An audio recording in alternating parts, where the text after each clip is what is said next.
Michael and Lori, when it comes to preparing for snow, a lot of people usually try to figure out where that snow brush or ice scraper is.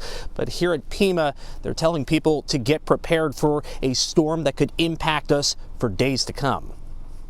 They're walking in. Do you have any ice melt? Pat Davis at Horning's True Value on 2nd Street in Harrisburg says people have been buying up shovels, salt, and even snow blowers ahead of the snowstorm. Everybody's really being concerned.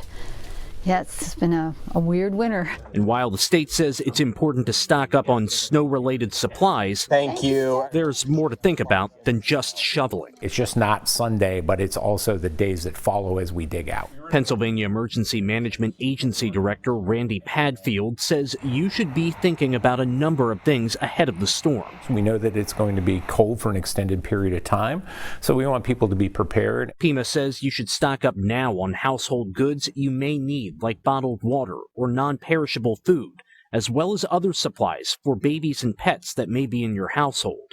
Plan ahead and keep devices charged or postpone unnecessary travel. And think about how you'll stay warm and eat if the power goes out. Sometimes it's all about community and helping out your neighbors, especially those that, may not have the ability to be able to dig themselves out or may not have the supplies they need or can't go out and get the supplies. So after you take care of yourself, think about your neighbors, think about your family and friends in the area and touch base with them.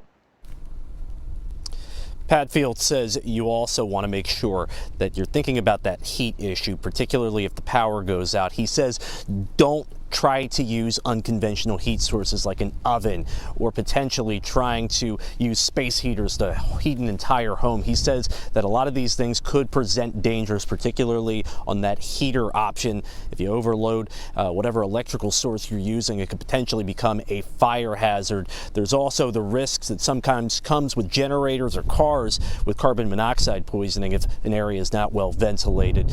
Go to pima.gov if you have questions about what you might want to do to prepare, as well as WGAL.com. We have plenty of information there as well.